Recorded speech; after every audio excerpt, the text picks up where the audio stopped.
इसलिए तुम सॉरी मलिका 10 बार बोलो, बस खलास बोलो। मलिका कोनाटो शिल्पी रवान करो। कोनाटो होगी तुम्हारी चाची, तुम्हारी बोलू बोलू घर वालियों का नाम बच्चा। जाओ तुम्हारी माँ पे जाओ। कोनाटे तुम क्या बोलते हो? कोनाटे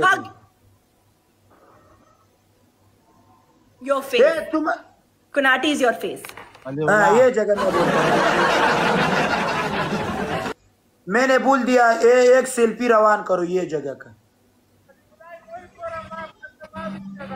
बच्चा माफ करो वे तवा में वे मला वो ते बोलू खलीला कसम पकड़े वाली चीज नहीं वादे वो तू बल्कि वो गड़ा अब लोरे जो अभी जरा स्कूर जमा होते वो तख्ते दला तरला रे। अबे मलिका मेरी ब्लड तो तौबा तौबा से भर गई है। तरला रे राज बेलू बहु गटी पर कुरान शरीफ में वो दफा तुमने मेहमान माफ नहीं किया।